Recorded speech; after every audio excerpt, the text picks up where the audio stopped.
गरीब का बेटा किसानों किसान, प्रीतम भैया का चार पाई निशान, चार पाई निशान। जन जन की है यही पुकार, अरे जन जन की है यही पुकार, प्रीतम भैया अब की बार, प्रीतम भैया अब की बार। नेता नहीं बेटा चुनिए, नेता नहीं बेटा चुनिए, गरीब मजदूर और किसानों का चहेता चुनिए, गरीब मजदूर और किसानों का चहेता चुनिए। जिसने दिया जनता को धोखा, अरे जिसने दिया जनता को धोखा, नहीं मिलेगा अब उसको मौका, नहीं मिलेगा अब उसको मौका।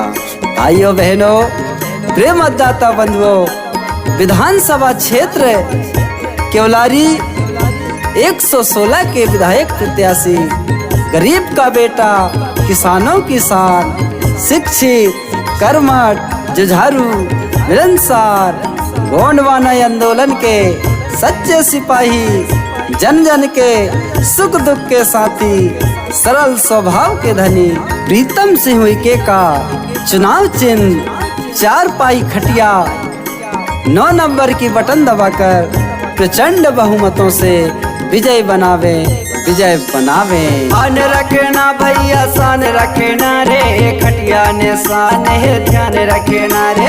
आन रखना भैया शान रखना रे, खटिया ने शान है ध्यान रखना। आन रखना भैया शान रखना रे, आन रखना भैया शान रखना रे, आन रखना भैया शान रखना रे, खटिया ने शान है ध्यान रखना रे।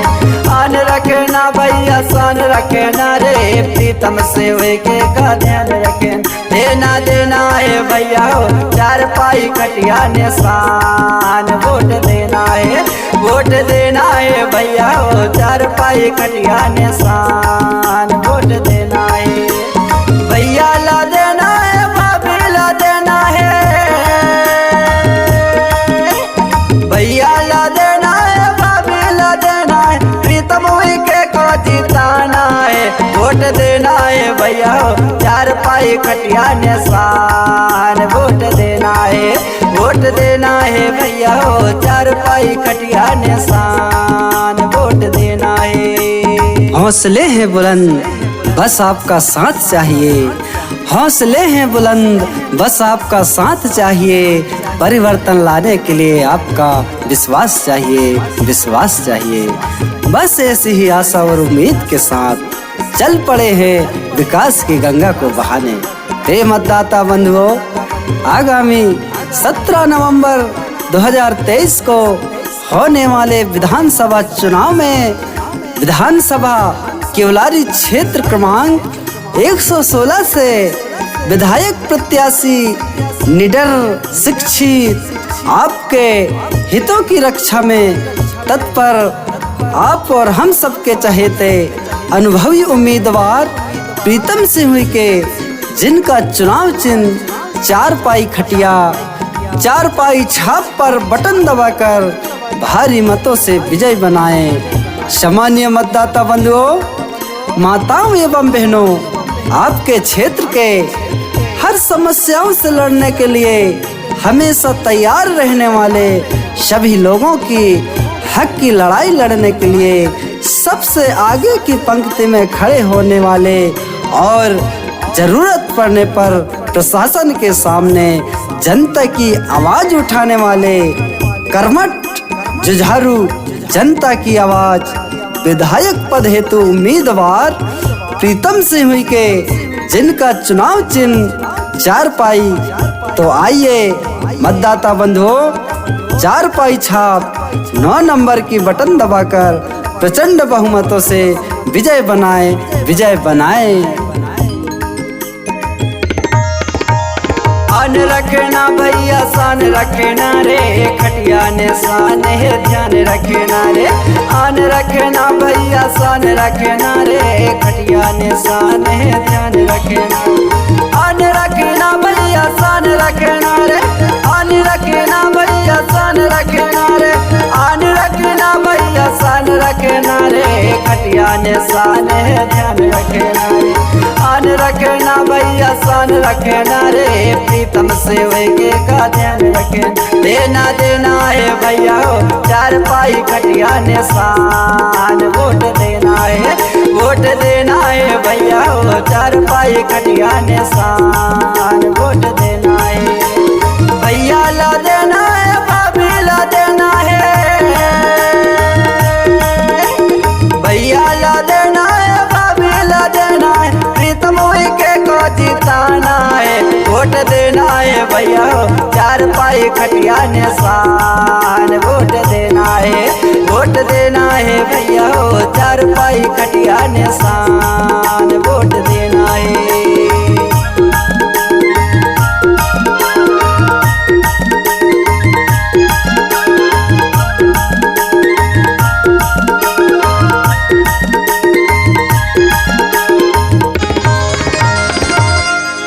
विधानसभा क्षेत्र केवलारी से है उम्मीदवार, विधानसभा क्षेत्र केवलारी से है उम्मीदवार। अरे प्रीतम से हुई के हैं बढ़िया मिलनसार। भैया ध्यान रखना, ओ दादा ध्यान रखना, ओ दाई ध्यान रखना। आन रखना भैया शान रखना रे, खटिया निशान है ध्यान रखना रे। आन रखना भैया शान रखना रे, खटिया निशान है ध्यान रखना। आन रखना भैया शान रखना रे, आन रखना भैया शान रखना रे, आन रखना भैया शान रखना रे, खटिया निशान है ध्यान रखना रे। आन रखना भैया शान रखना रे, प्रीतम से के का ध्यान रखना। देना देना है भैया हो चार पाई खटिया निशान। वोट देना है, वोट देना है भैया हो चार पाई खटिया निशान। वोट देना है भैया ला देना है, भाभी ला देना है, भैया ला देना है, भाभी ला देना है, प्रीतम के को जिताना है। वोट देना है भैया हो चार पाई खटिया निशान। वोट देना है, वोट देना है भैया हो चार पाई खटिया निशान। वोट देना है। गरीब का बेटा किसानों किसान, प्रीतम भैया का चार पाई निशान, चार पाई निशान। जन जन की है यही पुकार, अरे जन जन की है यही पुकार। प्रीतम भैया अब की बार, प्रीतम भैया अब की बार। नेता नहीं बेटा चुनिए, नेता नहीं बेटा चुनिए, गरीब मजदूर और किसानों का चहेता चुनिए, गरीब मजदूर और किसानों का चहेता चुनिए। जिसने दिया जनता को धोखा, अरे जिसने दिया जनता को धोखा, नहीं मिलेगा अब उसको मौका, नहीं मिलेगा अब उसको मौका। भाइयों बहनों, प्रिय मतदाता बंधुओं, विधानसभा क्षेत्र केवलारी 116 के विधायक प्रत्याशी, गरीब का बेटा किसानों की शान, शिक्षित कर्मठ जुझारू मिलनसार, गोंडवाना आंदोलन के सच्चे सिपाही, जन जन के सुख दुख के साथी, सरल स्वभाव के धनी, प्रीतम सिंह उइके का चुनाव चिन्ह चार पाई खटिया 9 नंबर की बटन दबाकर प्रचंड बहुमतों से विजय बनावे, विजय बनावे।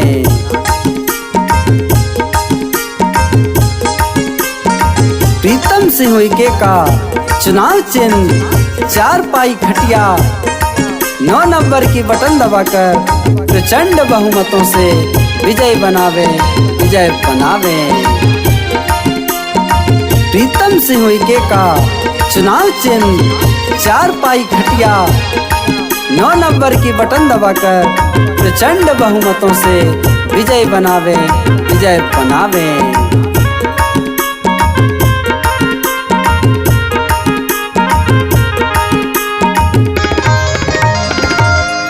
कईयों को मौका दिए बस एक बार आजमा लो, भैया को मौका दिए बस एक बार आजमा लो। अरे परिवर्तन करेंगे हम यही सोच है बना लो। भैया ध्यान रखना, ओ भाभी ध्यान रखना, ओ बहना ध्यान रखना। आन रखना भैया शान रखना रे, खटिया ने शान है ध्यान रखना रे। आन रखना भैया शान रखना रे, खटिया ने शान है ध्यान रखना। आन रखना भैया शान रखना रे, आन रखना भैया शान रखना रे। आन रखना भैया शान रखना रे, खटिया ने शान है ध्यान रखना रे। आन रखना भैया शान रखना रे, प्रीतम से वेगे का ध्यान रखना। देना देना है भैया हो चार पाई खटिया ने शान। वोट देना है, वोट देना है भैया हो चार पाई खटिया ने शान। वोट देना है भैया ला देना है, भाभी ला देना है, भैया ला देना है, भाभी ला देना है। प्रीतम के को जिताना है, वोट देना है भैया हो चार पाई खटिया ने शान। वोट देना है, वोट देना है भैया हो चार पाई खटिया ने शान। वोट देना है। हौसले हैं बुलंद बस आपका साथ चाहिए, हौसले हैं बुलंद बस आपका साथ चाहिए। परिवर्तन लाने के लिए आपका विश्वास चाहिए, विश्वास चाहिए। बस ऐसी ही आशा और उम्मीद के साथ चल पड़े हैं विकास की गंगा को बहाने। हे मतदाता बंधुओं, आगामी 17 नवंबर 2023 को होने वाले विधानसभा चुनाव में विधानसभा केवलारी क्षेत्र क्रमांक 116 से विधायक प्रत्याशी निडर शिक्षित आपके हितों की रक्षा में तत्पर, आप और हम सबके चहेते अनुभवी उम्मीदवार प्रीतम सिंह के, जिनका चुनाव चिन्ह चार पाई खटिया, चार पाई छाप पर बटन दबाकर भारी मतों से विजय बनाएं। सामान्य मतदाता बंधुओं, माताओं एवं बहनों, आपके क्षेत्र के हर समस्याओं से लड़ने के लिए हमेशा तैयार रहने वाले सभी लोगों की हक की लड़ाई लड़ने के लिए सबसे आगे की पंक्ति में खड़े होने वाले और जरूरत पड़ने पर प्रशासन के सामने जनता की आवाज उठाने वाले कर्मठ जुझारू जनता की आवाज विधायक पद हेतु उम्मीदवार प्रीतम सिंह के, जिनका चुनाव चिन्ह चार पाई। तो आइए मतदाता बंधुओं, चार पाई छाप 9 नंबर की बटन दबाकर प्रचंड बहुमतों से विजय बनाए, विजय बनाए।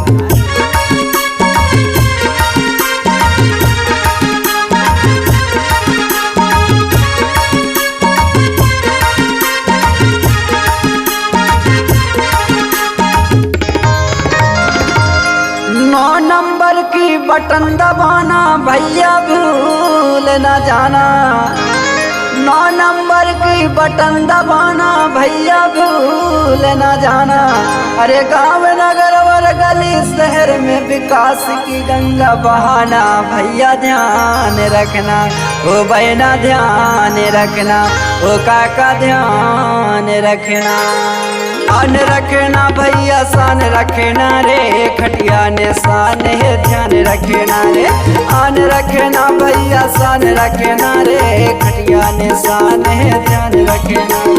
आन रखना भैया शान रखना रे, आन रखना भैया शान रखना रे। आन रखना भैया शान रखना रे, खटिया ने शान है ध्यान रखना रे। आन रखना भैया शान रखना रे, प्रीतम से वेगे का ध्यान रखना। देना देना है भैया हो चार पाई खटिया ने शान। वोट देना है, वोट देना है भैया हो चार पाई खटिया ने शान। वोट देना है भैया ला देना है, भाभी ला देना है, भैया ला देना है, भाभी ला देना है। प्रीतम के को जिताना है, वोट देना है भैया हो चार पाई खटिया निशान, वोट देना है, वोट देना है भैया हो चार पाई खटिया